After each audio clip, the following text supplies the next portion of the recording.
I know. May Allah bless you, man. I see all the good work that you're doing. May Allah continue to bless you. You're Alhamdulillah, alhamdulillah. Likewise. Right in Washington D.C. area. May Allah bless you. Not easy. I mean. Yeah.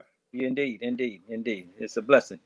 Yes, indeed. So where are you at these days? I'm in Atlanta right now. I came here about 4 or 5 days ago. After being in New York all that time. So I passed through you. I saw that light when I was driving through Washington D.C. I saw the light.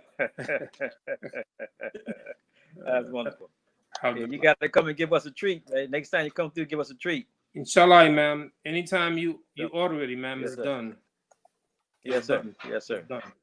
Yes, sir. Okay, inshallah, let's go live. Alhamdulillah, wassalatu wassalamu ala rasulillah wa ala alihi wa ashabihi ajma'in. Dear brothers and sisters, we are gathered here today with a very distinguished panel. We have Imam Siraj Wahhaj with us. We have Imam Talib Sharif with us. Welcome. This program is brought to you by Muslim Ummah of North America, Justice and Human Dignity Department. We will be talking about, this is our continued conversation. This is the second session we are having, and inshallah, we will continue this session with your blessing. So we will start this session with recitation from Holy Quran. One of our youth, Brother Mahdi, is going to recite from Quran. Let's hear the recitation. Assalamu alaikum wa rahmatullahi wa barakatuh. I'll be reciting a few verses with the translation. أعوذ بالله من الشيطان الرجيم بسم الله الرحمن الرحيم إن الذين قالوا ربنا الله ثم استقاموا تتنزل عليهم الملائكة ألا تخافوا ولا تحزنوا وأبشروا بالجنة التي كنتم توعدون.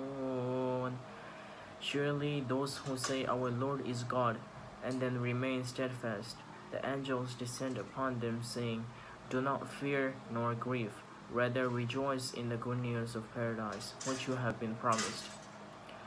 نحن أولياؤكم في الحياة الدنيا وفي الآخرة ولكم فيها ما تشتهي أنفسكم ولكم فيها ما تدعون.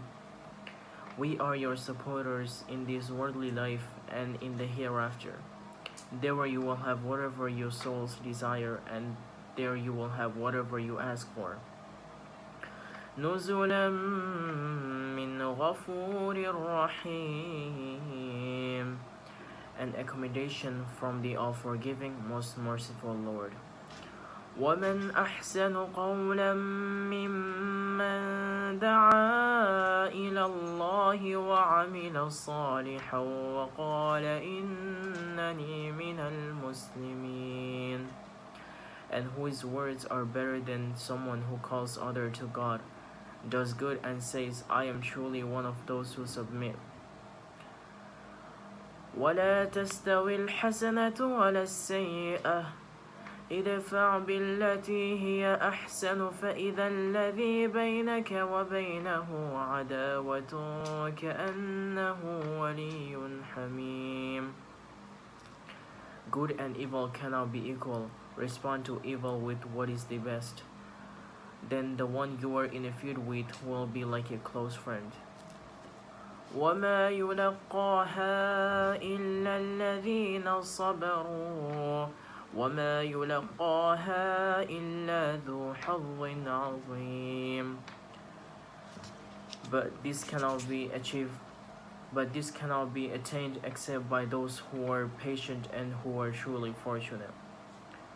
وَإِمَّا يَنزَغَنَّكَ مِنَ الشَّيْطَانِ نَزْغٌ فَاسْتَعِذْ بِاللَّهِ إِنَّهُ هُوَ السَّمِيعُ الْعَلِيمُ. And if you are tempted by Satan, and seek refuge with God. Indeed, He alone is the all-hearing, all-knowing. صدق الله العظيم. السلام عليكم ورحمة الله وبركاته. Okay, you should find it. If anything, just Brother text me, okay? Inshallah. So we will start this session with a little bit of presentation from one of our Muna youth. Welcome, Brother Adil. We can see you now. So, and I have your presentation, inshallah. I'll share the screen with the rest of you. So Brother Adil is one of our Muna youth brother, and he's going to talk about the history of African American in America and the struggle, inshallah. So let's give undivided attention to our young brother Adil Ahmed. Adil. Yes. All right.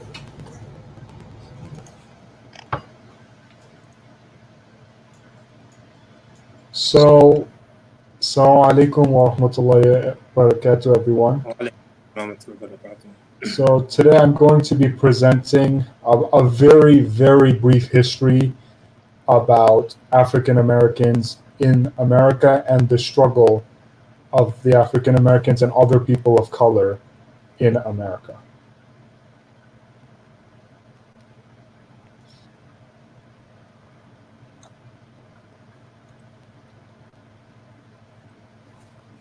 So before I start, I want to make a very important disclaimer. And that is that I cannot summarize the history of African Americans, which is almost 300 years, in 5-6 minutes. It's a very comprehensive history. There's a lot to learn. And this presentation will not cover the whole picture. Study this in depth, and I will mention some events and some individuals that we could perhaps study. And do not be complacent and think that it's okay to just look at this presentation and that's it. So the first thing I wanted to talk about was the colonial era. And at first, there were some African Americans who came from Africa via the British and some other colonists around 1619, and they came as indentured servants, not as slaves. And this is an important point because indentured servants, after a certain amount of time, they would be freed after they have completed their work terms with the person that has paid for their journey to the new land. But eventually they needed more labor, and in order to do that, the only way that was possible was to make sure that people couldn't leave their bondage and they would have to keep working till they died. And that's how slavery came. And this started in Virginia legally in 1650 and in all 13 colonies by 1750. There were some free men, but they still had a lot of violence against them. And as a matter of fact, one of the first fatalities of the Revolutionary War, essentially, was a man by the name of Crispus Attucks. And this will happen because the British soldiers actually fired on him during the Boston Massacre. Next slide, please. Now, in the post-revolution era, chattel slavery, which is the slavery that many of us may have read in the textbooks, came into full effect. And this was further reinforced by a Supreme Court decision called Dred Scott versus Sanford. And although there were some states in the North that did reject slavery later on because it wasn't really practical for them, the Southern states fully accepted it and made it a part of their life. And in order to enforce that way of life, the Southern states had the Black Codes, which essentially did not allow them to read or for families to stay together, or many other punitive measures just by the virtue of the fact of their skin color and their position in life. And in fact, many families, they would be separated, and let's say the children, they would be at one plantation and the mother and father would be in two different plantations. If the parents wanted to see their children, they could potentially be killed as a result. And this is the kind of situation that this was not uncommon for slaves in the South. And even the black freemen were subjected to severe restrictions. They also could not get much in the way of education or knowledge, and opportunities were restricted to them. A great example of two of these events can be summarized in the life of Frederick Douglass. And I encourage everyone to read his autobiography because it goes into tremendous detail about how the life of a slave was. He was an ex-slave, and of course, he did become free, but there was a lot of challenges along the way. Then there was the post-Civil War era. Slavery ended because of the 13th Amendment, but they found a way, racism still found its ugly way, and segregation began to appear in the Jim Crow laws. And really, it could be said that slavery morphed into discrimination in regards to the humiliation that many African Americans had faced. And as a matter of fact, anytime there was an effort from African Americans to improve their lives or to just live life, it was met with tremendous hostility. There were some race riots, like the Black Wall Street Massacre of 1921, and also even a boy by the name of Emmett Till.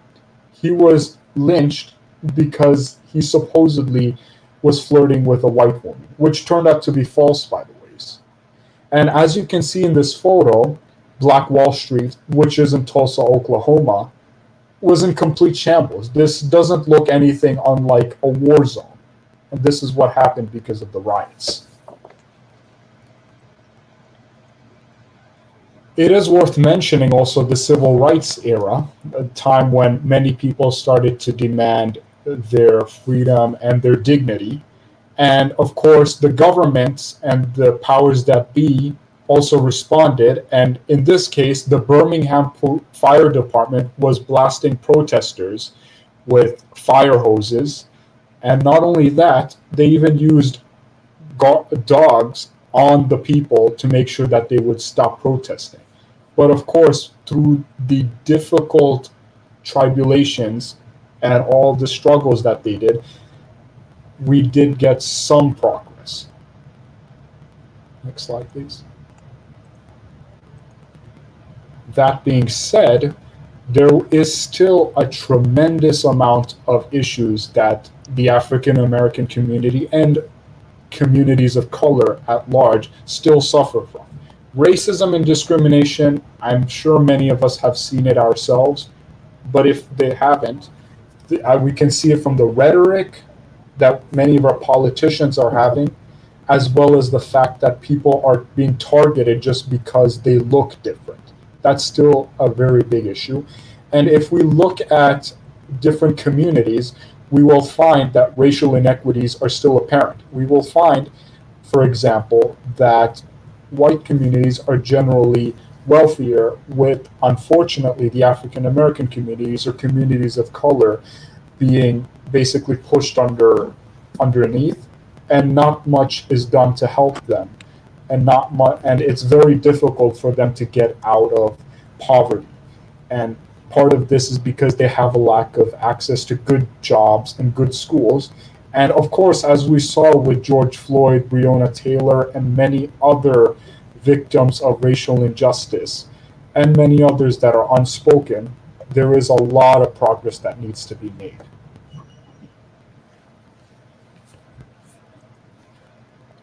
And of course, we ask Allah that these struggles amount to something and that we can be a force for good as Muslims in this country and in this world in general. Assalamu alaikum wa rahmatullahi wa barakatuh. Wa alaikum assalam wa rahmatullah. Jazakallah khairan, Brother Adil, for your beautiful presentation. Inshallah, now we will hear from Imam Talib Sharif, who is with us. Most of you know Imam Talib Sharif, but I'm introducing him one more time, inshallah. Imam Talib Sharif is the Imam and President of Historic Masjid Muhammad, which is known as the Nation's Mosque in Washington, D.C. He is a retired Chief Master Sergeant of the United States Air Force after 30 years of service. He is very prominent and he worked with different administrations. And let's welcome Imam Talib Sharif and give our all attention. Imam Talib. Can you hear us? Imam Talib? Wa alaikum assalam. Your video is not on, Imam. If you can. Okay. Oh yeah. You see me? Yeah. Yeah, we see you, Imam. You see me? Yes.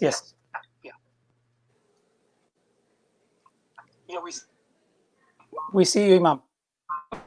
I'm having difficulty. I don't think you can hear him. Okay. The cell phone and a computer. Okay. Yes, we can hear you now. Okay, I'm hearing double. So I don't know if you're hearing the same thing. So should I continue? I want to make sure. We can hear you, Imam. We can hear you. Okay. Bismillahir Rahmanir Rahim. Alhamdulillah. The same thing. So should I continue? We thank Allah for the invitation. We thank Allah and we commend Alhamdulillah for undertaking this very. We thank Allah for the invitation. Thank Allah.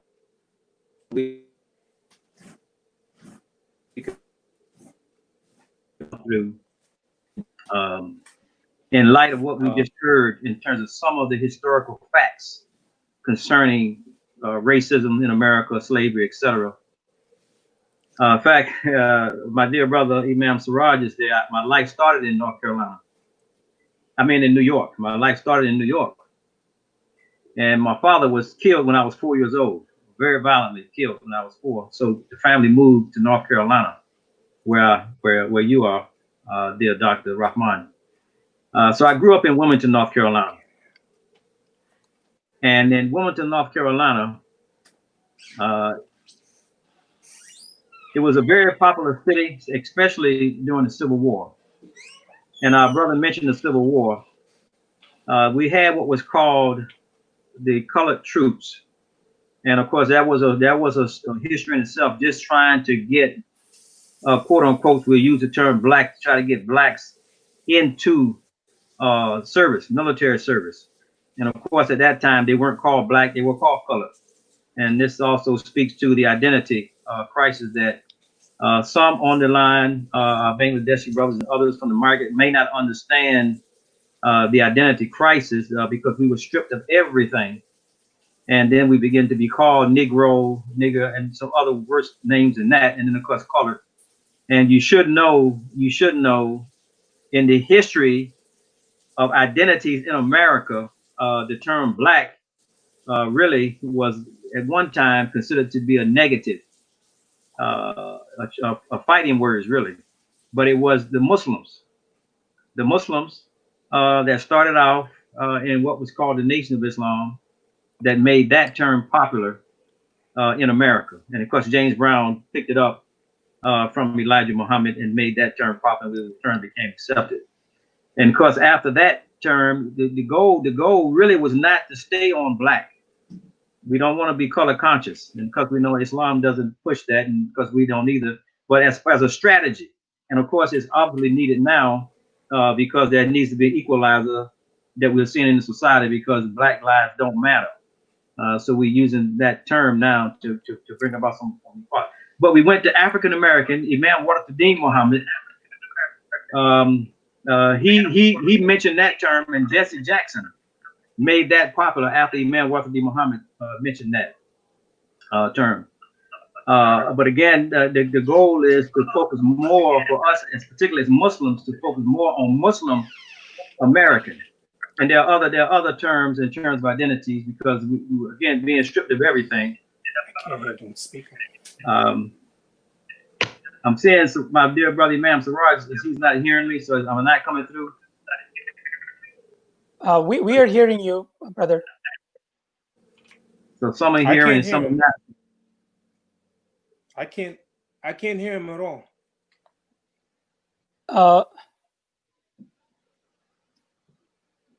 So should we continue or should we wait? Okay, are you getting feedback? I can hear you, Imam. I can hear you actually.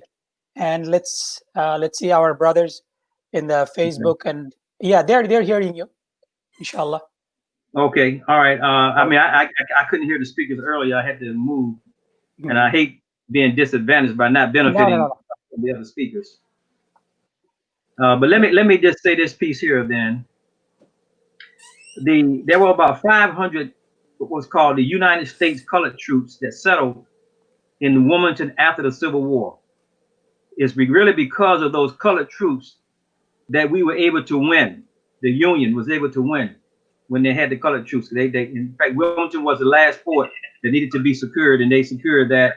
So many of them after that Civil War, they settled in Wilmington, North Carolina. Other places, but certainly, Wilmington was one of those. And I'm giving you my history now. I want you to see some things that shaped me to be where I'm at now. In that city, Wilmington, North Carolina, eventually, the quote unquote, I'm gonna say blacks, they began to be very powerful. They began to take over the government, not necessarily take over, they began to be elected, become elected officials. They became the majority in government, they became the majority in business, and they became the majority in community leadership as well. Now, what generally happens because of racism and segregation, whites didn't want to be where the blacks were. So when those colored troops moved in and settled in Wilmington, then the whites who were in the city began to move outside the city.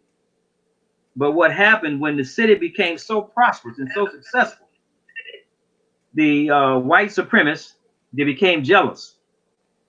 And they came in on November the 10th, 1898, that day, and they massacred too many blacks. They destroyed their properties, their homes, and they did a coup d'etat. In fact, in America's history, you can Google that. The only place classified as the official coup d'etat in America was in the city of Wilmington, North Carolina. So those white supremacists took over the city. So I ended up in that city. So that can give you an idea that there was a lot of racism going on in that city. And of course, for a short time, I'm not that old, but for a short time, as my brother mentioned when he was going through the slides, for a short time, I experienced segregation in terms of couldn't go to public parks, the theaters. I remember going with my parents, and we had to go in the balcony because the blacks couldn't be sitting with the whites. The restaurants were segregated, the water fountains, restaurants, those things that we all know. But I'm just saying that for a short time, I experienced that. So that's something that was in me. And then schools. I began school in North Carolina, but when I began school in North Carolina, the schools in North Carolina were segregated. And now we know that the Brown versus the Board of Education took place in 1954. And we know it took some time for that to go across the country. And it's separate but equal. But in Wilmington, it didn't happen. Integrating the schools didn't take place until 1972 fully. In 1970, that's some time. And again, I experienced some of that. So a lot of riots broke out. Now again, I was affected. I was young, but I was affected by it. In fact, I almost lost my life in one of those riots. In fact, I was almost hit by a big canister coming from a tank. They called the National Guard in, and the riots were centered around racism because of the way the schools were. They weren't integrated. They weren't treated equal. And they brought in Ben Chavis. Many are familiar with Ben Chavis and familiar with the Wilmington 10. The incident of the Wilmington 10, they were recently vulnerated in here. Some have passed. But during that time, my uncle, he had gone to Vietnam and come back. And of course, he was blown up in Vietnam. He got a Purple Heart, and he didn't get the kind of treatment because obviously most of the veterans didn't get treated fairly. But certainly blacks, you can imagine, you would think, and this is what's the thinking of some, if they served the country, they would finally be treated as equal. But it didn't happen. And because we've seen many of those who served were hung in their uniform, to make the statement, say don't let that think you're equal just because you serve. The racists, they still saw that to be the case. And so anyway, he began to join some of the movements. So this is for him, the 60s, 70s, he coming back from Vietnam. He lost some of his close friends, and because African Americans were used in roles that were menial roles, and a lot of them were sent to the front line to be killed for others. And of course, he again lost a lot of his friends. So he joined this movement called the Nation of Islam, and of course, when you look at the history, it was the strongest movement in America that helped this term Islam become popular. And of course, it's a matter of history now to mention Malcolm X, Muhammad Ali, Imam Siraj Muhammad, all those are associated with that movement. No movement was stronger than that movement in producing figures. And of course, again, there's a response to freedom, justice, and equality. And of course, you can see in that story, those who are listening now, majority Muslims, we know the story of Bilal. Bilal was of all the companions, radiallahu anhu, of all the companions we find in his story, we don't find a comparable story to his horrific treatment, his brutal treatment. We don't find a companion that went through what he went through. And of course, but Bilal, he told them he was free. He said, "You can do what you want to do with my body." But he was free. He had come to a place of free. His soul was free. He found a law, and he had become free. So, in a sense, some of that had begun to take place with us as a people. Where Bilal was given freedom. He was finally liberated by Islam. Islam liberated him, and he was a brother. He was not a brother before. He was less than that. And in fact, that being called brother was something you didn't call those who had been slaves. And then he was able to eat from the same food we know, wear the same clothing. And then something even magnificent happened. He was given trust, the treasury, and then elevated. So Islam has that power. I want to say that to the audience now, because even as we are dealing with the crisis, the racial crisis, the protest, injustice, we don't want to dismiss the power that we have in the faith that Allah Ta'ala have given us.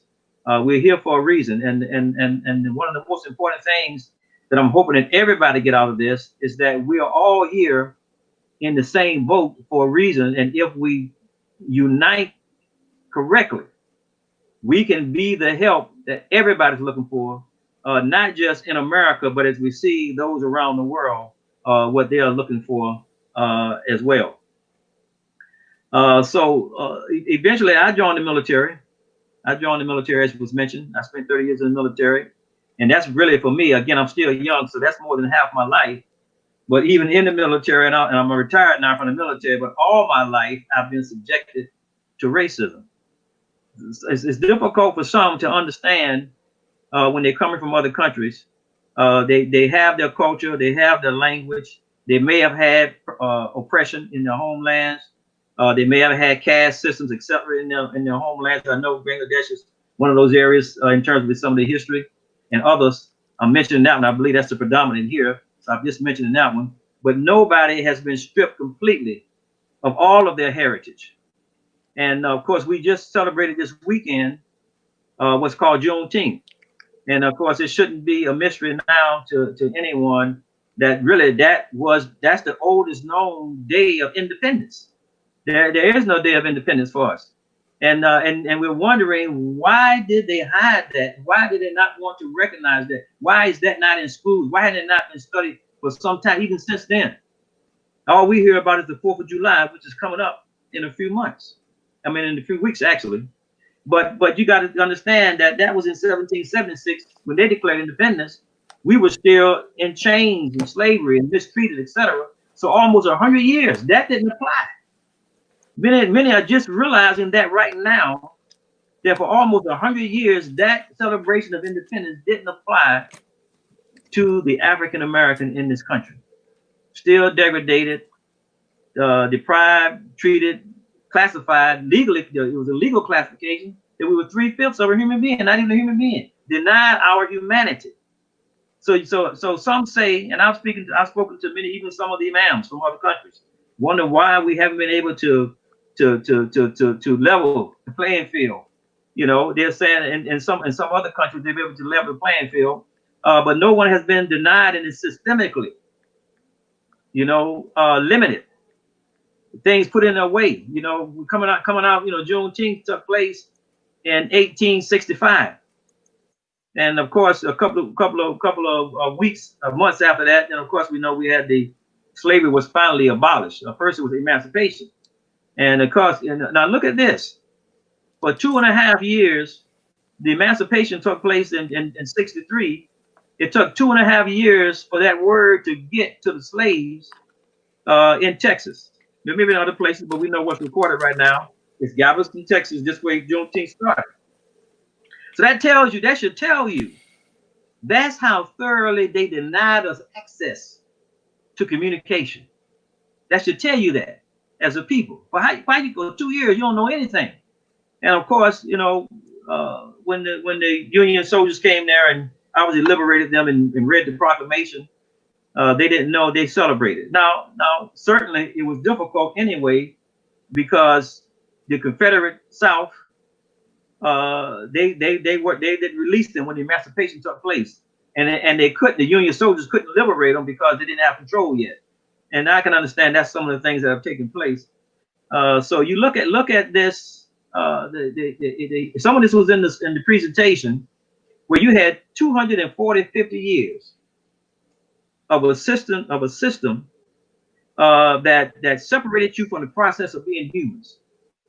You're treated like livestock, and less than that in many cases. And then you come out of that, and then you are not given anything. There's not a people. Look, even the Jews they got a place now that's been carved off from them, but still they got their heritage and everything else. But us as a people was never. There was a promise. But can you think about people like that, treated that way, never given responsibility for their life, to just be set free and told you're going to be, they knew. Now look, this was free labor for 200 and something years, worked. Never, they paid, we as a people, the dues have been paid in this country. And that's one of the reasons why we have a problem. We're not trying to go nowhere. We're not trying to tear nothing down. We're trying to build it up, because we've already built it up. We have blood all across this land. We don't know any place else. And there are some things that are due, and we have to talk about those things that are due.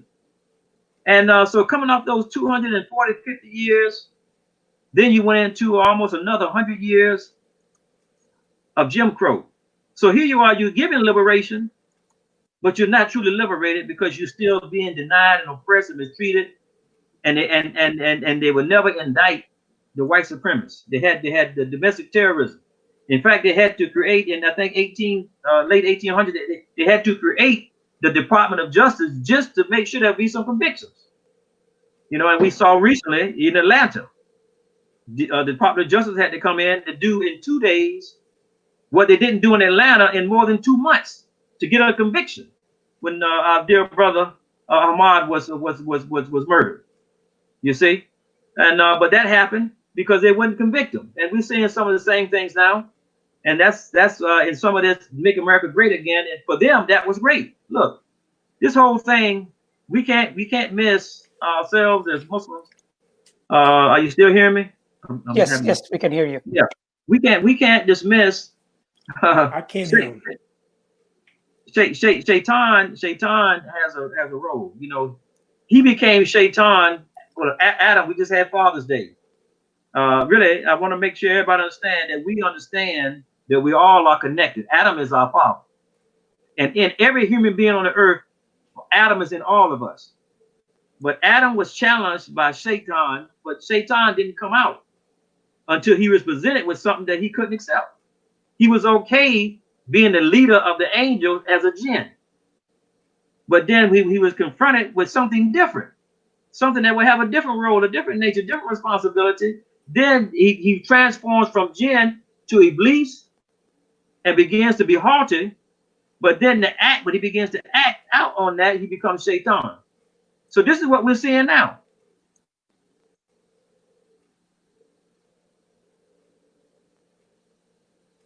In our place, and in our place, and they would and not being uppity as they would call it. They didn't want African Americans to have anything, to get anything, to progress, etc.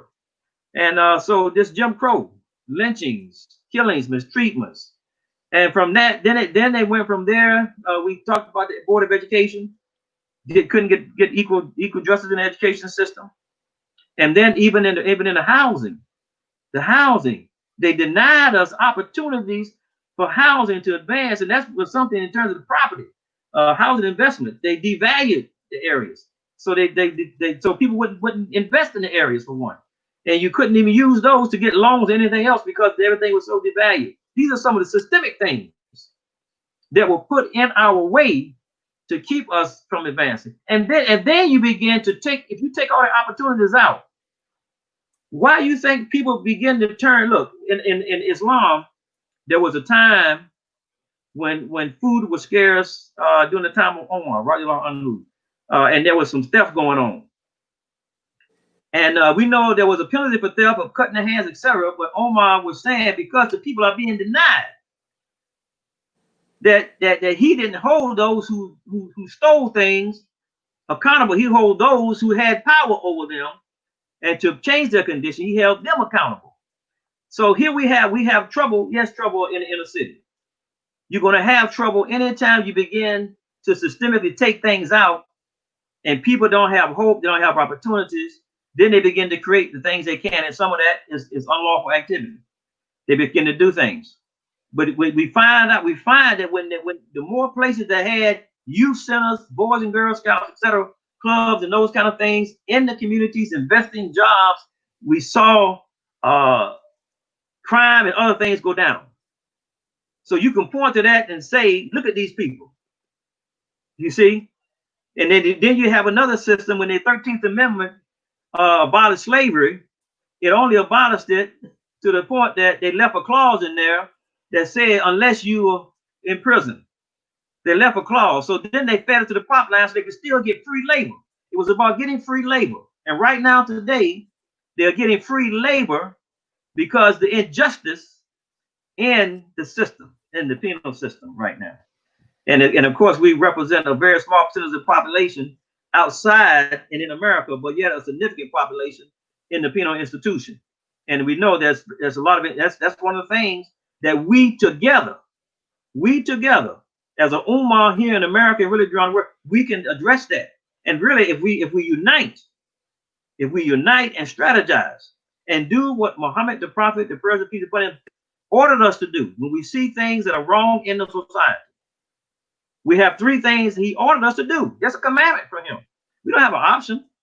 If you're a follower of Muhammad, the Prophet, sallallahu alaihi wasallam, then you're supposed to act. When you see wrong, you're supposed to act against that wrong.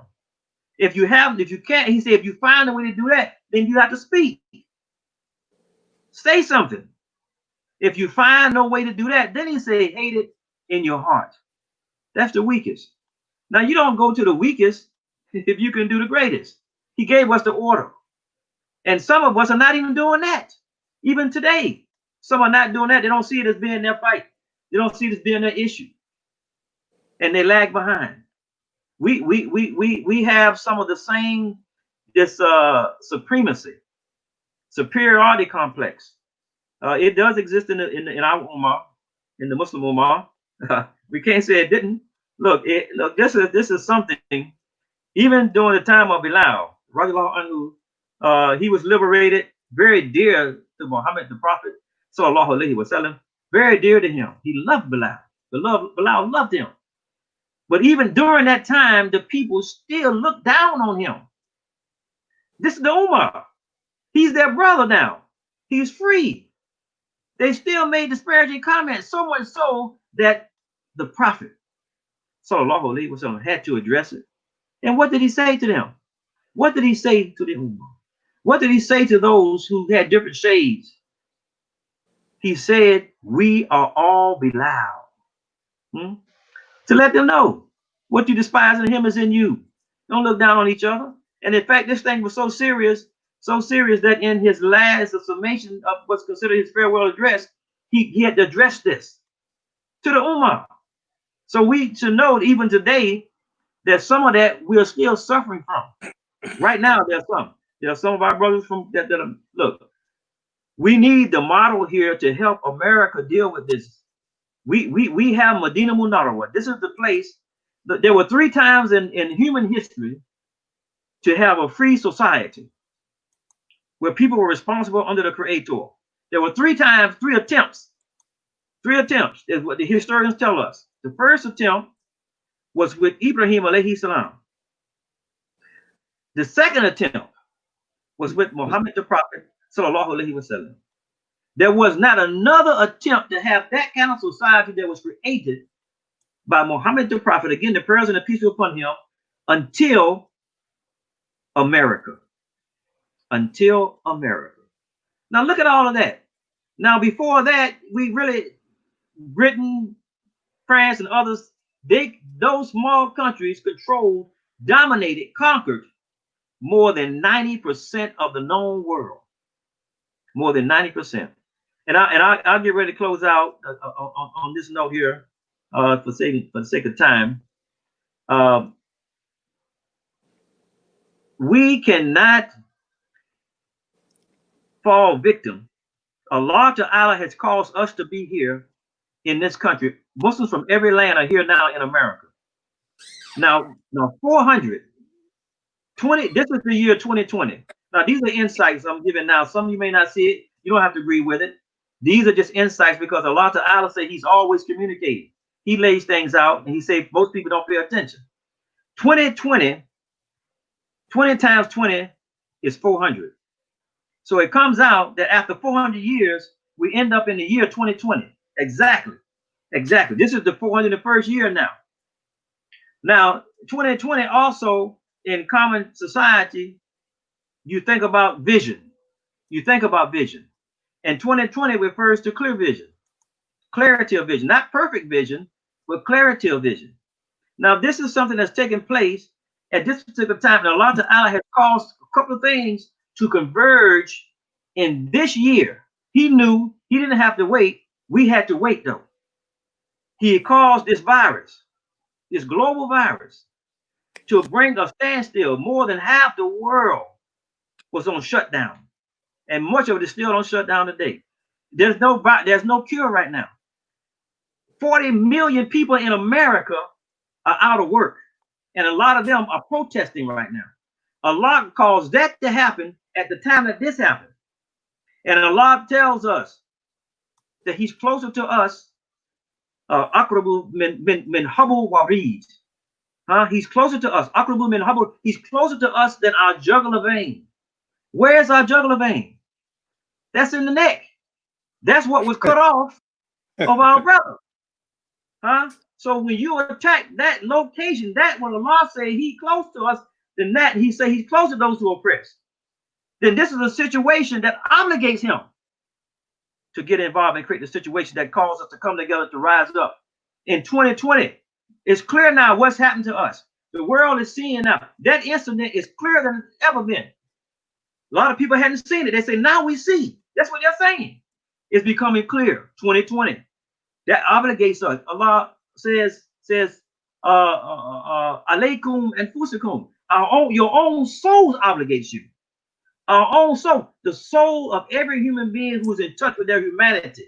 That's why we see a global protest right now. Because their own soul is obligating them. They're not here in America where it happened. They're other places. But they have been touched by it. Because we have nafsan wahidah, the same soul. And all these things are converging.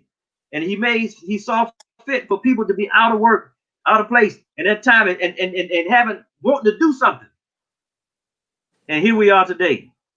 It's time, my dear respected brothers and sisters, for us to come together as a Muslim Ummah. This also communicates for us. We have some small things, small walls go up between us. We're still divided along ethnic lines and those kind of things. We're Muslims, but we still have some division. Some of us still look down. Some African Americans despise others. Others despise them. But we have to have that Medina model. When the migrants, when Hedgeroom went to Medina, they were paired up with those who were already residents. And so they were paired up. They became brothers, and they trusted each other, and they loved each other, and they worked together, and they built the model city, the second attempt in human history, and it was perfected in Medina. And we have an obligation to work for that model, to build upon that model, and to continue that model wherever we are. Assalamu alaikum. Jazakallah khairan, Imam. Very, very touchy, sharing your personal experience. We all benefited from it. Jazakallah khairan. Please hang on with us. There will be questions, inshallah, after Imam Siraj Wahhaj's talk. So I would ask one of our young brother, Ridwan Rafiq, to introduce Imam Siraj. Brother Ridwan Rafiq, please introduce Imam Siraj Wahhaj. Wahi wa barakatuh.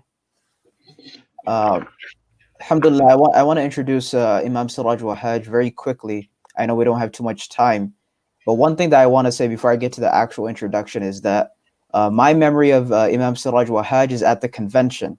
So when I saw Imam Siraj Wahhaj at the convention, he was walking towards the convention center.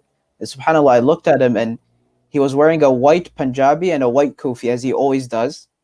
And when I saw him, I said, Assalamu alaikum, Imam. And then Imam, subhanAllah, he looked back at me, he said, Wa alaikum salam, and he smiled a beautiful smile. So that's my memory of Imam Siraj Wahhaj. That shows that what type of person he is. Imam Siraj Wahhaj is a imam, a humble imam that is serving our community. So now I'll get to the actual introduction, inshallah. Imam Siraj Wahhaj, again, is one of the most admired Muslim leaders, speakers in America. He is an accomplished Muslim activist. And to go into his education, he studied in al-Qura University in Mecca in 1978. He also briefly taught Islamic studies at Howard University. In 1981, he also founded Masjid al-Taqwa in Brooklyn, New York. And also he's a part of many other activities. One of the activities that he was a part of in his community was against the drug campaign in Brooklyn area. And he was a part of staking out drug houses for 40 days and nights, forcing the closure of 15 drug houses. So among many of his accomplishments, this is one of the accomplishments that I read up on. And also Imam Siraj Wahhaj in 1991, he offered an invocation, a opening prayer to the United States House of Representatives. And he was the first Muslim to do so. And again, he is the founder of Masjid al-Taqwa in Brooklyn, New York, and he is currently serving as the elected leader of the Muslim Alliance in North America. And he was also the president of Majlis al-Shura in New York. He has also served in the executive board of the Islamic Society of North America. And he has many other accomplishments, too many to mention in this one little introduction. But I would like to give it off to Imam, inshallah. Without any further ado, I would like to request Imam Siraj Wahhaj, the Imam of America, to give his talk, inshallah. Jazakallah khairan. Assalamu alaikum. Bismillah ar-Rahman ar-Rahim. I bear witness there's nothing, no one deserves to be worshipped except Allah, and I bear witness that Muhammad sallallahu alaihi wasallam is Allah's messenger. I want to first thank Muna for convening us tonight to have this very serious conversation. And Abdul was right. You know, this is a very long and deep topic. It is. It requires not minutes or even hours, days, and years. I want also to apologize to Imam Talib, is that I was so sad as that most of his talk, I didn't even hear it. I kept saying like this, I can't hear him, I can't hear him. And in the last few moments, I was able to capture some of the things that he said. And I please, Imam Talib, forgive me for any repetition that I do, but it's a big topic. And I believe that all of us, even African Americans, it's a lot to study. I'll just say this, and I know that time is upon us, and maybe I'll take a couple of minutes. or until you stop me. I want to first say that Allah mentions in the Quran, Wallahu ya'lamu wa antum la ta'lamun. And Allah, He knows, we do not know. If we would tell you about the condition of black people, even now, and many of my brothers and sisters who migrated here intentionally, free will, it is very difficult to really understand the condition of black people. Martin Luther King Jr. said, "He who gets behind in the race must forever remain behind or run faster than the man up front." Whatever yardstick you want to measure black people, in general, they're behind in every way. You see, sometimes we get confused. We look at Michael Jordan, he's a billionaire. Or Oprah Winfrey, she's a billionaire. So there's a lot of exceptions. When you look at the majority of black people, there are 40 million black people in America. 40 million. And Imam Talib was right. We represent maybe 12% of the population, and yet we represent 33% of the prison population, and that's another topic by itself. He who gets behind in a race must forever remain behind or run faster than the man up front. Knowledge is the key, and we should all educate ourselves as much as we can, not just about African Americans, but about America, about the West. I think that knowledge makes a difference. I remember our prophet, peace and blessing be upon him, taught us that there was a prophet beaten by his people so much that his face began to bleed, and he wiped the blood from his face and said, Allahumma ikfir li qawmi fa innahum la ya'lamun. Oh Allah, forgive my people because they don't know. And I'm making the same dua. Please, Allah, forgive the people because they do not know.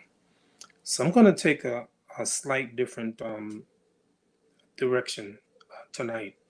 First of all, let me say this before I talk about what I really want to talk about.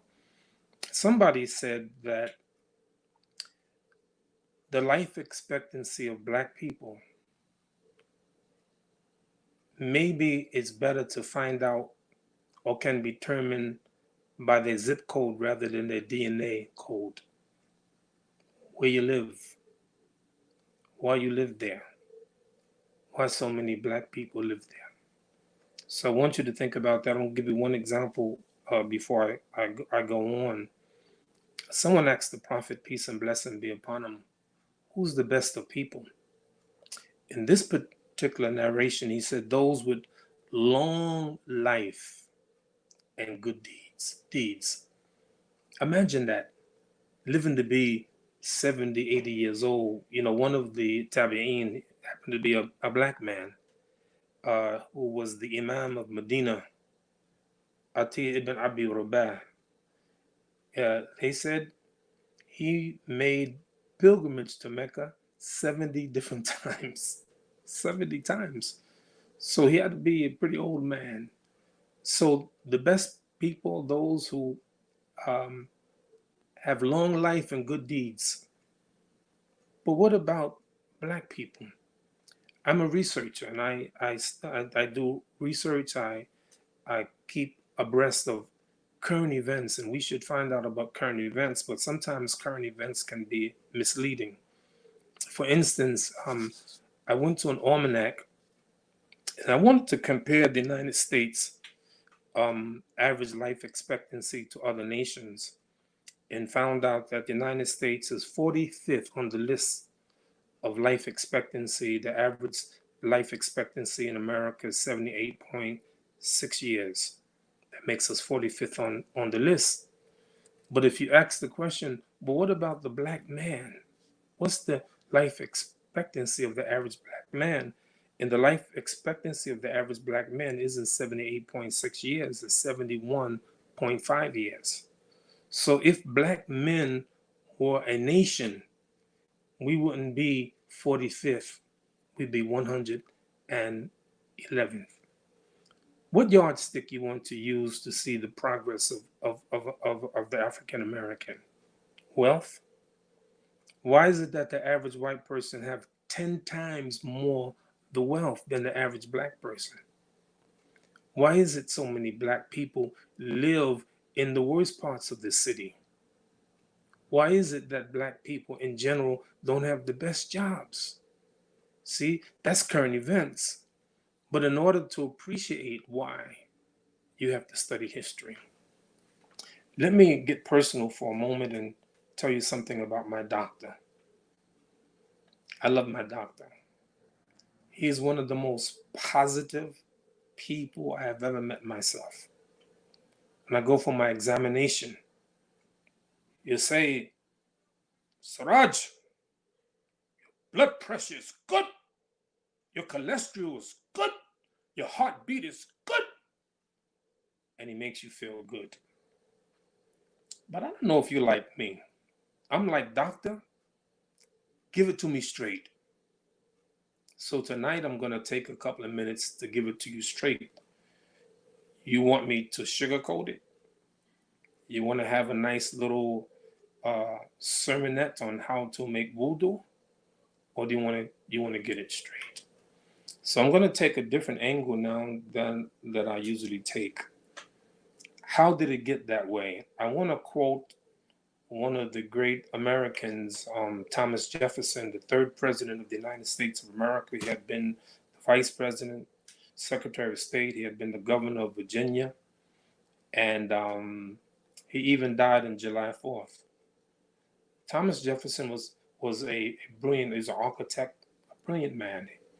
He was the one who wrote the Declaration of Independence. You know what he said? He said, I tremble for my country when I reflect that God is just and that his justice cannot remain asleep forever. What in the world was he talking about? What did Thomas Jefferson see? What did the leaders of the United States of America see to make them tremble? I don't tremble when I reflect that God is just. I rejoice the fact that God is just. And this is why Martin Luther King Jr. said the moral arc of the universe is long, but it bends toward justice. When you study the history of African Americans, black people in this country, and even around the world, you wonder, how are they still alive? What they've been through, how not only are they alive, but they're still loyal. And I think Imam Talib hinted a little bit, and John F. Kennedy said it this way: those who would make peaceful revolution impossible will make violent revolution inevitable. That's the way it is. If you don't believe me, go look at the Ummah of Muhammad alayhi salatu wasalam 1400 years ago in Mecca. For 13 years, they were oppressed and they never fought back. Why didn't they fight back? Because Allah didn't give them permission.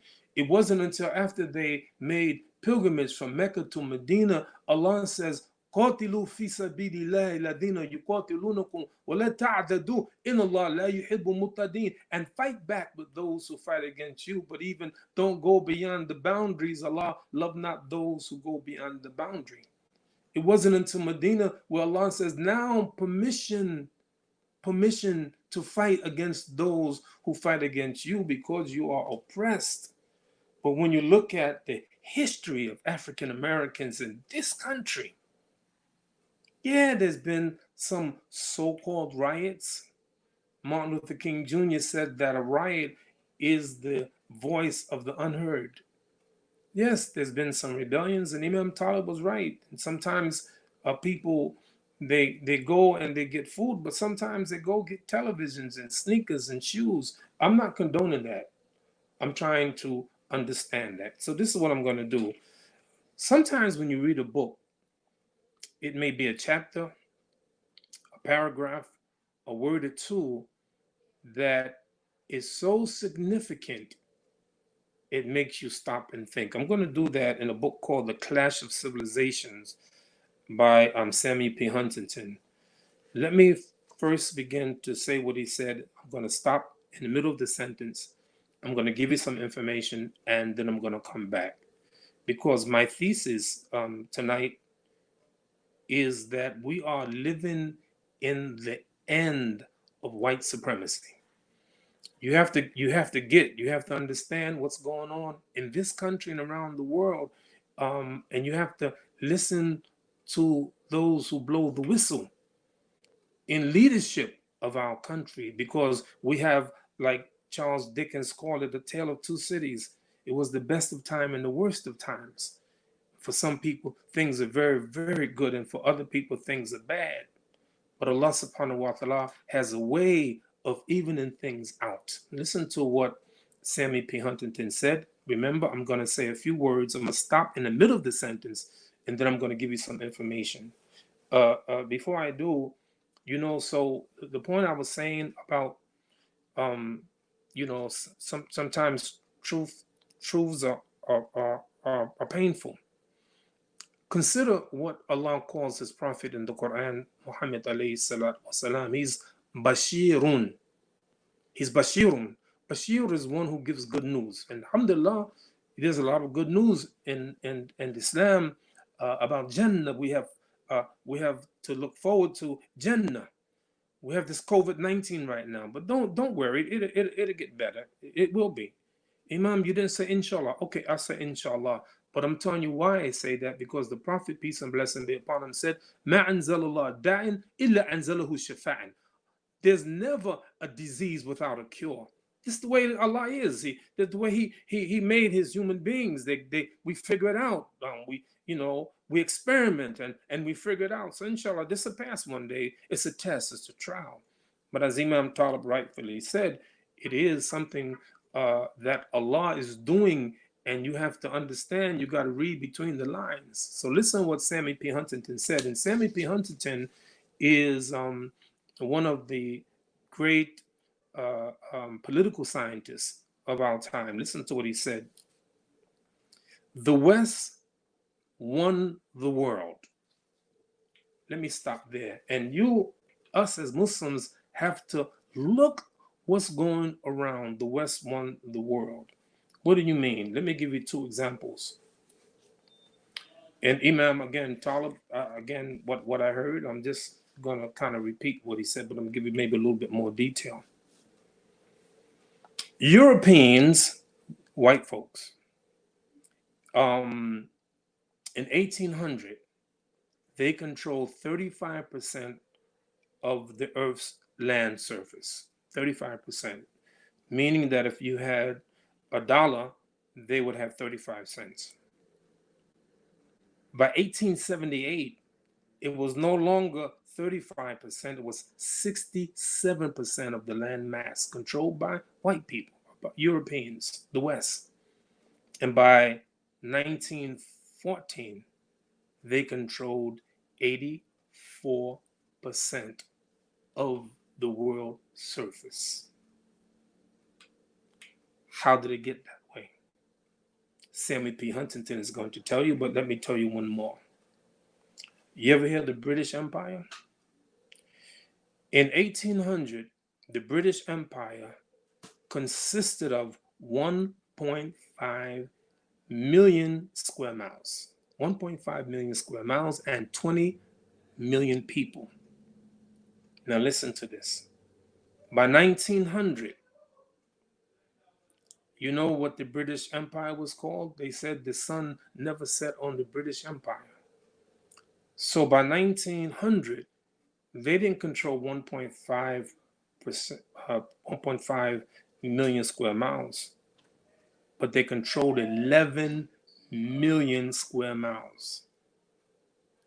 1800, 20 million people.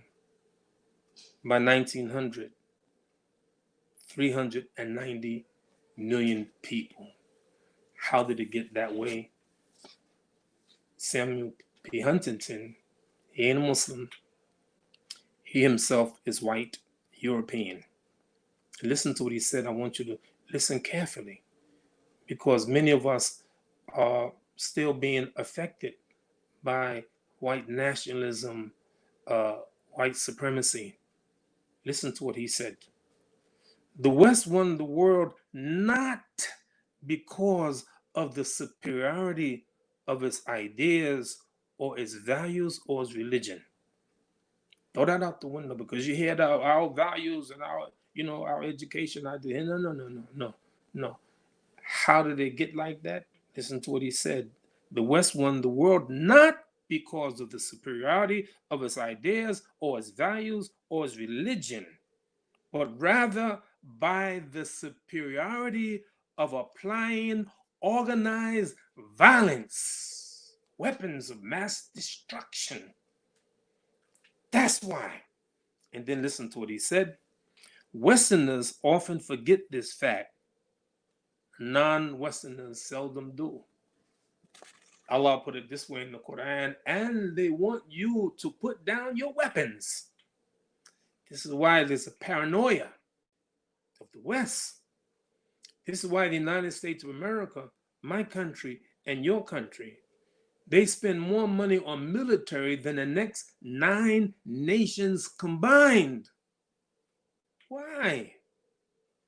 Don't tell me about no morality. That's not what Arnold Toynbee said. Arnold Toynbee he's the greatest historian of modern time, a British historian. He said, and I agree with him, he said of the 22 civilizations that appeared, 19 of them collapsed when they reached the moral state that the United States is in now. How bad is it? Worse than you can ever imagine. And Allah subhanahu wa ta'ala has his way. Now, 2 more quotes and then I'm going to try to finish. I know you're going to try to stop me, so just stop me when you can. And I hope you can hear me. Pat Buchanan wrote a book. He wrote many books, one of them called The Death of the West. And listen to what he said, and this is really deep. The irony of ironies, today an aging, dying Christian West is pressing the third world and the Islamic world to accept contraceptions, abortions, and sterilization as the West has done. Listen to what I'm about to say now. This is what he's saying. This is their scholars. This is the one who are giving signals. They are telegraphing something. And you got to understand it. You got to get it. But why should they who? The black race, the Islamic race, the third world countries, why should they enter a suicide pact with us when they stand to inherit the earth after we are gone? What are you talking about after you're gone? Where you going? Let me give you the facts. 1960, white people, the people of European ancestry, were 1/4 of the population of the earth. Every 4 people, 1 was white. In 2000, there was 1/6. Out of every 6 people, there were 1. By 2050, it will be 1/10. That 1 white person out of every 10 people. What's going on? Remember the sun never set on the British Empire? How big the British Empire was? Do you know what it is today? The population of Great Britain now is 65 million something. And that would put them 21st on the list of the most populated countries. How big is it? Not 11 million square miles, but 94,000 square miles, which means that Texas, a state of the United States, is almost 3 times larger than United Kingdom. South Africa, 5 times larger than United Kingdom. Something is going on. The arc of the moral universe is long, but it bends toward justice. You may have forgotten what you did to black people and colonized people around the world, taking the land from the indigenous people. the Native Americans, all the things that we know, you know, and Thomas Jefferson knows. I tremble for my country when I reflect that God is just and that his justice cannot remain sleep forever. Do justice. So, brothers and sisters, I come to my conclusion. There's a lot to talk about. You ain't got the time. Really? If you permitted me, I would talk to you to midnight. Really? I would talk to you to midnight because you can't even begin to imagine. Let me say this, then I'm gonna conclude. And I want to say this to my brothers and sisters. Please do not make an excuse not to get involved in some way with this massive movement that's taking place now in America and around the world. Make no mistake about it. It is a defining time in history. You know, Imam Talib, he said it right. Okay, you don't want to march and demonstrate it. We have marched and demonstrated every cause. Black people have done it. I've done it. I've marched, I picketed, I protested, and I will still do it, inshallah. But you may be nervous about it for one reason or other. Say, you know what, that's not my cup of tea. You know, I'm afraid of the virus. I'm not going to get involved. Okay, fine. But you can do something. You can speak out against it. Yeah, but Imam, you know, they're not Muslims. I get it. I know they're not Muslims. But can you stand up for justice? Can you do it because it's right to do? Can you lend your voice? But we as Muslims have to do something. But I wanna caution you. I want to caution you. This is my thesis, my concluding thesis. We have a habit of majoring in the minor and minor in the major. Meaning the big things that we should take care of, we don't take care of. We look at it as something trivial. And the trivial things, the small things, we spend a lot of time on it. Trust me, racism, Malcolm X, Al-Hajj Malik Shabazz called racism the cancer of America. It is. It's bad. It's insidious. And again, we haven't even begun to tell you how bad it is. Incredibly bad. And yet, the black slaves, loyal. You heard of Medgar Evers. Medgar Evers in 1963 was murdered by a white man. You know, KKK, shot in the back in front of his family. And you know why they killed him? Because he raped some woman? No. He stole something? No. He was registering black people to vote in Mississippi. And he was murdered. The one who did the murder, they caught him because his rifle was there on the premise of Medgar Evers' home. His fingerprints were on it. So they arrested him. In 1964, they had a trial. You know what? It was a hung jury. You know our judicial system, it has to be unanimous. 12 jurors have to say either you're innocent or you're guilty. If you don't have 12, even if you have 11 saying that you're guilty and one saying you're not guilty, it's a hung jury. You're not innocent, you're not guilty, but it's a hung jury. But they can try you again, and they can keep on trying you until they get a unanimous vote. So the same year, they had another trial. He was found, again, hung jury. Just for the record, the first trial, all jurors white. The first trial, all jurors white. Second trial, all jurors white. But his wife never gave up. His wife never gave up. And they tried and they tried and they tried again to get more evidence. And finally, in 1964, 30 years later, he was brought back and found guilty in the mix, I think, 8 African Americans and 4 white. He was convicted and went to prison for the rest of his life. He died in prison. You know, experts say that 85% of the cases adjudicated in court are won or lost in the very jury selection process.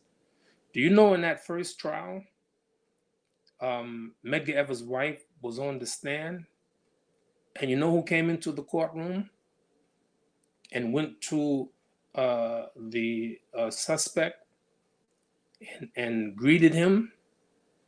The governor of Mississippi.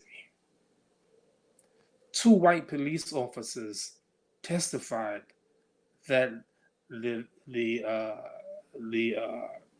one accused was 90 miles away. They lied. You know what blue wall of silence means? Anyway, my point, brothers and sisters, is that we got to solve this problem. But as bad as it is, our way, our sunnah, is to deal with the problem from the very root, not around the edges.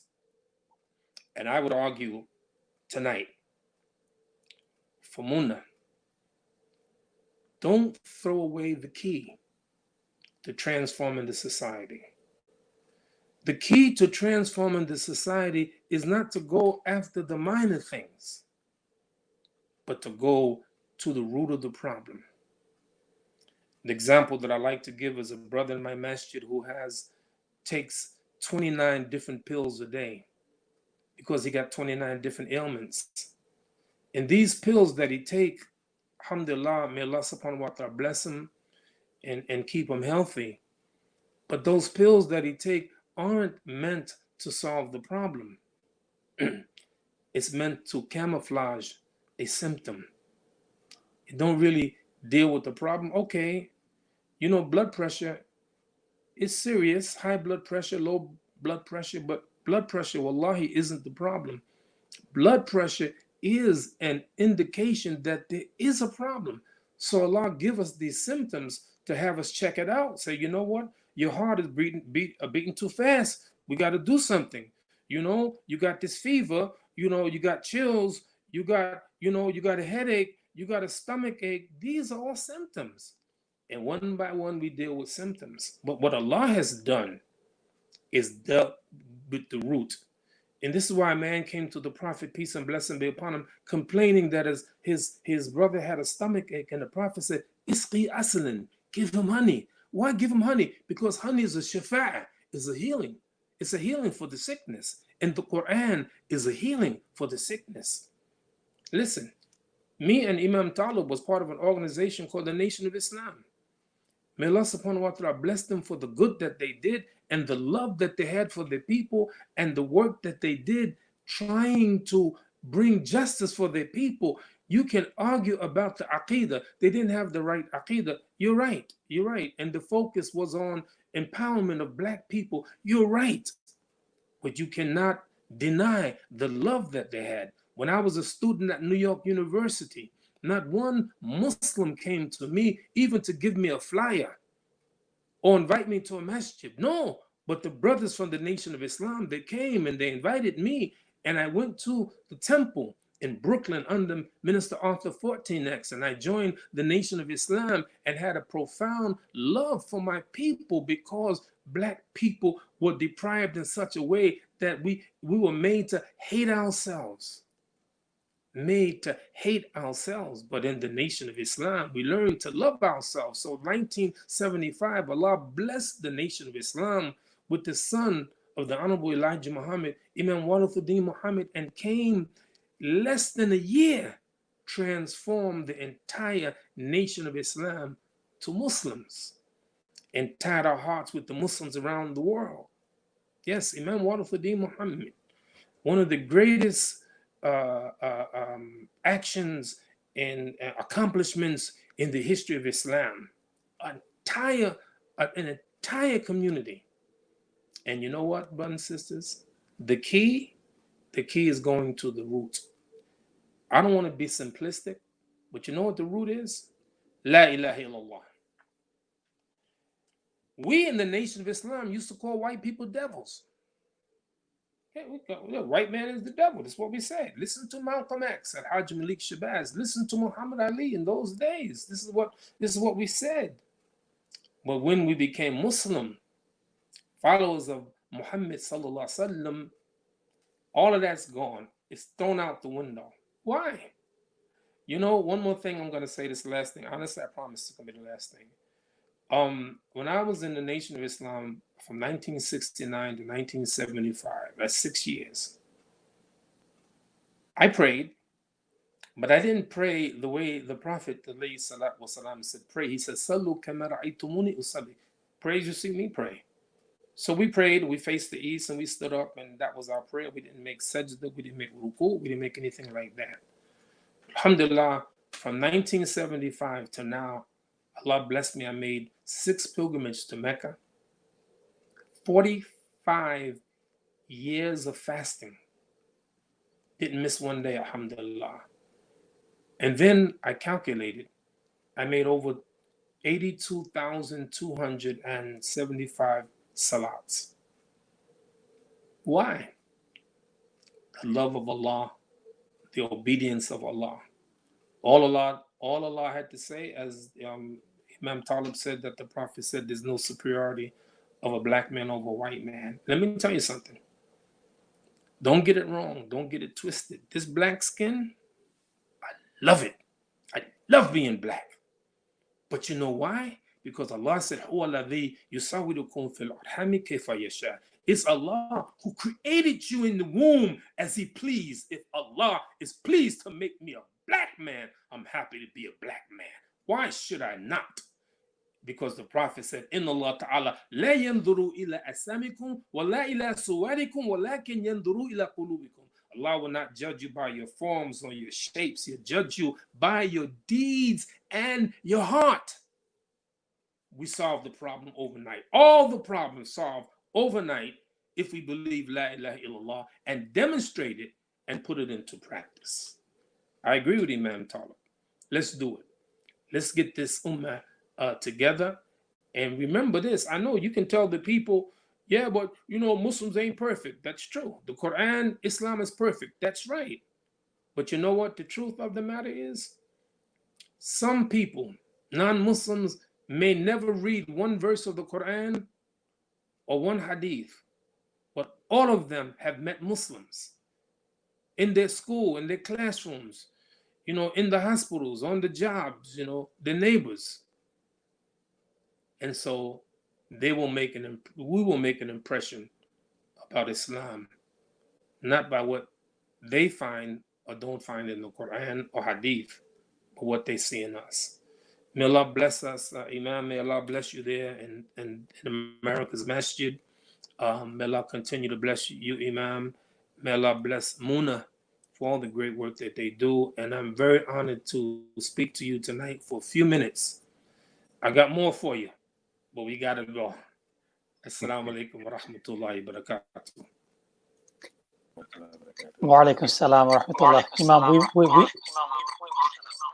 we will be able to hear you all night, Imam, till midnight.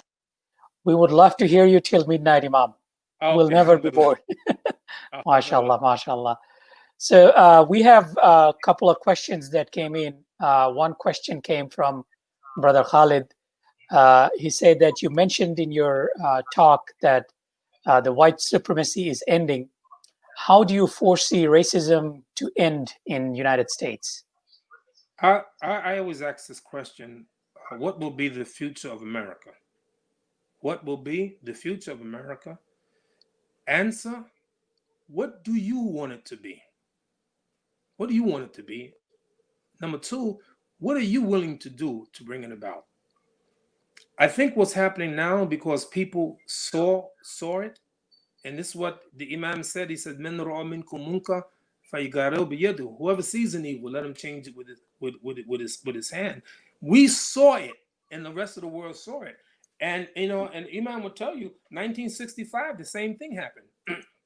The famous march from Selma to Montgomery, they were beaten up by police, 600 black people.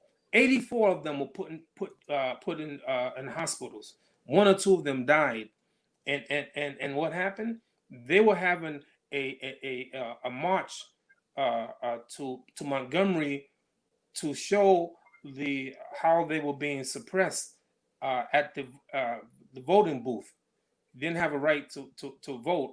So but what happened? The cameras were showing, and the world saw those policemen beating those innocent protesters up, and it made a major difference. And later that year in August, President Johnson signed the Voting Right Bill of 1965. So what my answer is simply is that we can make a change, and we never give up. Listen, 1863 was the Emancipation Proclamation. That's about 157 years ago. We still ain't 100% free, but you know what? We ain't giving up. So I'm saying that who knows? I'm telling you, let me tell you something. Imam Talib will tell you about 25 years ago, many Muslims in America was asking the question, are we permitted to vote? We ain't asking that question no more. You can make a lot of changes. You can make political changes. The question is, do we have a will to do it? And I think that if we have a will and keep to the model of Muhammad alayhi salatu wasalam, 1400 years ago, 23 years transformed the entire society. 23 years, the entire society. I'm saying stop putting our Islam on the back as if we ain't got nothing. No, we have the thing. We have the right thing. The superiority isn't in my skin color. It's in Islam. It's Allah. It's the Quran. It's the Sunnah. It's Muhammad alayhi salatu wasalam. But again, we minor in the major. That's the issue. That's the key. We solve all the problems. Let me give you one more example. Years ago, maybe 10 years ago, I can't remember, I was doing a program at a Muslim masjid. And when the program was over, 3 young sisters came to me, looked like college age. And they said, Imam, we have a question for you, right? And they said, we want you to show us from the Quran why we should wear hijab. None of them covered their hair. And I asked them, I said, sisters, do you pray? They said, no, Imam, we don't pray. I said, do you find in Quran you should pray? Yeah, there's many verses. I said, if you find many verses in the Quran that you should pray and you're not praying, what make you think if I show you one verse from Quran that you should cover, you start covering? You see, their problem isn't covering. Their problem isn't hijab. No. So the parents say, you better put that hijab on before you leave that house. And they said, okay, they put on the hijab. They go 1 block, they take it off. The problem isn't hijab. The problem is they don't have a relationship with Allah. If you go first things first, make it and have them have a relationship with Allah, then they'll put on the hijab. Think about this. Just think about it logically for a moment, right? Do we have a drug problem in America? Sure we do. 70,000 Americans died last year overdose because of drugs. 47,000 Americans took their own lives suicide. 480,000 Americans died cigarette smoke. 41,000 Americans died in 1 year secondhand smoke. They don't even smoke. Secondhand smoke. And think about that, right? So we have all these programs. We're going to stop people from drinking. We're going to stop people from smoking. We're going to stop. Islam didn't do that. They had a drug problem 1,400 years ago. But 13 years in Mecca, Allah never mentioned intoxicants, not even once. It wasn't until the 4th year that Allah finally mentioned intoxicants. But even then, Allah didn't introduce the topic himself. He said, Yas'alunaka anil khamra wa maysir. Muhammad, they're asking you about intoxicants. I ain't telling you about intoxicants. They're asking you. So what happened is that Allah was dealing with the issue all the time, but he was doing it in his way, going after Tawheed. Don't underestimate what I'm saying, the value of what I'm saying, and we got to follow the sunnah of the Prophet sallallahu alaihi wasallam. Jazakallah khairan, Imam. There is one more question to Imam Talib about how organizations can take this task of educating their member about the systematic racism, because a lot of times, like, we understand, or a lot of people understand that there is racism, but many people do not get that it is systemic, it is deep rooted. So what would be the best method for any organizations, like, for example, Muna, to educate their community or to extended community about this systemic issue? Yes, alhamdulillah, it's a good question. And of course, some of the things we should be doing, you're doing right now, this program tonight. But there are so many. Imam Siraj mentioned about the history, even Selma. We have a lot of those people still around. Freedom fighters, the freedom riders. I mean, the SNCC, those who protested way back in the first civil rights, they're still around. You should bring some of those people in as well. Hear firsthand what they've experienced. And let me say this also. A question was asked about maybe will superiority go away? And Imam Siraj said, you know, what are you willing to do? When I was in South Africa, I was invited to the home of Kafi, the Muslim that was with Nelson Mandela, and we had a young individual with us, and the young individual asked him about his history. Now Kafi is about 70, 80 years old now. Now this young person with us, part of the delegation, asked him, what should he do to help change things in America? And Kafi said to him, he said, you are asking me? He said, when I was your age, I acted based on what I saw needed to be done. And that's how we brought about change. So that's the answer. And we see that change has happened. Apartheid system is gone. That's no more. Right. Right. You see? Yes. It's happening. It's happening now. I tell you, never underestimate, the change in demographics of America. And I'll be honest with you, it's predicted by 2045, white people will be a minority in this country. They're gonna know how it feels. Honestly, they're gonna know how it feels when you have political power, and things are changing when you get to have black presidents and black governors and black mayors. And I'm not saying that's gonna solve all the problem, but it's gonna get rid of this racism because it's being exposed, because Allah is involved. Allah is definitely involved. And all you got to do is look. This COVID-19 is a deep thing, man. It's deep. It's as deep. The people, they're crying for their baseball, their basketball, their football. They businesses being devastated. All we got to do now is, if you really care about the people, at least introduce Islam, at least da'wah, major da'wah. That's the issue that we're not doing, that we're overlooking. Jazakallah khairan, Imam. There is one question to Imam Siraj Wahhaj that you mentioned. I'll put it up right here, that we know that there are racist people around us. How do we give da'wah to them? What would be a way to invite them to Islam? Can I be honest with you? I'm gonna be perfectly honest with you. I looked at, we gotta always look at the model, right? The Prophet is the model, peace and blessing upon, and his ummah. And this is the key. Khairu ummati qarni, thumma ladina yalunhum, thumma ladina yalunhum. The best of my ummah is my generation. And then the generation that follows it, and then the generation that follows it, right? So that's the model. Let's look at the model. And two things I will tell you about that model. Number one, and again, you may not like what I'm saying, because sometimes I say this and some Muslims look at me like I'm crazy, but let me tell you that first ummah, almost entirely, they were converts. They were converts. Think about this, right? Not only they're converts, many of those in that ummah used to fight against the Muslims. Many of them.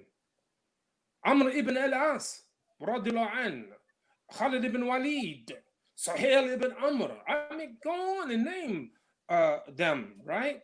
So what's my point? Where's the converts? I go into a masjid, I'm looking for the converts. Now listen to the hadith, right?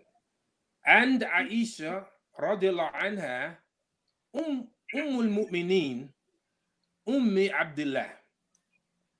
Aisha, the mother of the faithful. Why? What do you mean the mother? Isn't she the first lady? No. Allah said the wives of the Prophet are our mothers. So they're mothers. Every wife of the Prophet is our mother. But then the hadith says, Ummi Mu'mineen, Ummi Abdullah, the mother of Abdullah. Who's Aisha never had no children. Who's Abdullah? Abdullah is the son of Asma and her husband Az-Zubair. He was the first Muslim born in the Ummah. Everyone else was converts. Busy doing the job, doing the work. I was in the Nation of Islam. I sold Muhammad Speaks newspaper, 25-cent Muhammad Speaks newspaper. And I quit my job to sell a 25-cent newspaper. And I went to the projects by myself and I knocked on doors to Allah. Allah blessed me with 1,000 customers. My relationship with the people, did I have Orthodox Islam? No, but I had the love of the people and they knew I loved them and they loved me. How do I know? They invited me to their graduations, their funerals, their weddings. They always invited me. They loved me. Oh, Brother Jeffrey. I was Jeffrey 12X. Come on in, Brother Jeffrey. Come on in. So my point is, we have to make a connection with the people. We ain't making no connection with the people. Right. So number one, I noticed that ummah is an ummah of converts. And number two, it's an ummah of youth. You go study that generation. I tell you this, you want to study something? Study the 7 most prolific narrators of hadith. Study them. All of them young. Some of them started, they became Muslim 7 years old, 10 years old, 11 years old, 15 years old, 20 years old, 25 years old. So my point is, can you make a change? Yeah, you can, man, but you got to have heart. You got to have heart, man. You got to do it for Allah, and you got to recognize, stop minoring in the major. The major thing is the da'wah. I'm telling you, it'll make a big difference. You see, it'll make them, people are waiting for us to come to them, but we're afraid, we're scared, we're reluctant, we hesitate. I don't understand why. Yeah, can I say something? Please, Imam. You know, Allah says, "Amadatun nabatin." He grows us like a plant. In order for the plant to have life, the first thing it has to do is it has to go down and connect with the environment. Alhamdulillah. And if we're not connecting with the environment, how are we going to expect to have that growth and be able to have the environment become a part of our life? And the higher you want to grow up, it says for every 30 to go up, you got to go down 3. Or every 10, you got to go down 10. For every 33, you want to go up. So you got to start connecting with the environment around you, becoming a part of the environment, not self-isolating away from the environment. And then you want to come in every now and then that's not going to get the kind of result that we need. As he said, you got to be in the community. That's what they love Malcolm. He was in the community all the time, not some of the time. And during the early days, the Muhammad, the Prophet, the first people, one of them, they were out there with the people. We got to be out there and be a part of the people so you can see us as a part of them. Not someone coming in as a stranger, trying to call them and invite them. No, they right. See the example. Right. That's how it happens.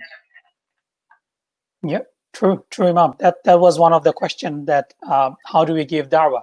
It's basically living by example. We need to connect with the community. We need to connect with the people. We have few brothers and sisters on the phone. I don't see any raised hand. If you have any question, we have time for one more question. Yeah, one inshallah. More. I got to make salah. Inshallah. So please press *5. I can unmute you. So the last question, Imam, this came from a brother here. This brother says that he is dedicating his time to learn about the struggle and history of African American and slavery in the United States and trying to educate everybody around him. Now, does it make his effort lesser compared to those who are attending the protest right now? That is his question. You have to find where you can best fit in. Listen, you don't see, this is the thing, right? The Prophet said it this way, alayhi salatu wasalam, innamal ahmalu bin niyat. Your deed should be judged by your niyyah. What I don't want people to do, and please forgive me, I don't mean any malice or anything like that, but I don't want you to go out there because it's the end thing to do. Everybody's doing it. No, the model is Ibrahim alayhi salatu wasalam, and he said, Ya Sarah, laysa al waji addi mu'min gadi wa garuki. Oh Sarah, there's not one believer on the face of the earth other than you and me. I want you to be a non-conformist. I want you to do it because it's the right thing to do. If you learn, and what I recommend to do is we have to start visiting each other's masjid. Go to the masjid, Imam Talib's masjid, America's masjid in Washington D.C. Go to Imam Talib Abdul Rashid's masjid in Harlem, or Imam Suleiman in Atlanta, Georgia, or Imam Siraj in Masjid al-Taqwa. So go visit and go, have this relationship. As Imam Talib said, Akha Rasulullah sallallahu alaihi wasallam baina Abdul Rahman ibn Auf wa Sa'd ibn Rabi'a, and he made the band of brotherhood between the Ansar and Muhajirin. Do that. Educate yourself, learn, study, and I'm telling you, my greatest desire is to study, to read, to learn. I study more than I preach. I preach because you asked me. I wouldn't even be preaching if you didn't ask me. But I'd be studying somewhere. My idea of a vacation, give me some books in a corner, and I'm a happy man. So you got to study, you got to read, you got to learn. And once you learn and you study, you get it, right? You're not just following the crowd. You're not joining the bandwagon, but you're moving with with conviction, because I say, you know what? I got to be out there. Those people you see out there, many of those people out there with conviction, they're serious. They've been out there for weeks. And they're still doing it. So you don't have to do that. Do what you can. Maybe you can donate some money. Ask the imams, especially the indigenous African American imams, Latino American imams and Muslims. Ask them, what can I do? How can I help? Jazakallah khairan, Imam Siraj. Jazakallah khairan, Imam Talib. Thank you very much for joining us. And I would like to thank you, all of you, those who joined us over the phone on Facebook Live and YouTube. Allah subhanahu wa ta'ala said in Surah Hujurat, we read it all the time, in verse number 13. Bismillah ar-Rahman ar-Rahim. Ya ayyuhan nasu inna khalaqnakum min dhakarin wa unsa waja'alnakum shu'uban wa qaba'ila lita'arafu. Allah subhanahu wa ta'ala said, O people, we created you all from a single man and single woman and made you into races and tribes. And the purpose of that is Allah subhanahu wa ta'ala is saying, لِتَعَارَفُوا, so that you can recognize each other, you can learn from each other. And that was one of the purpose of today's session. We want to learn from each other, we want to educate each other, and we want to help each other. Diversity is an asset, it is not a liability. Allah subhanahu wa ta'ala allow us to work together to break, to shatter this racial barrier and make our community a good community, a thriving community, a community where we can all breathe freely. Subhanakallahumma bihamdika ashhadu an la ilaha illa anta astaghfiruka wa atubu ilayk. Assalamu alaikum wa rahmatullahi wa barakatuh. Thank you very much again for joining our broadcast ends. Jazakallah khairan, Imam.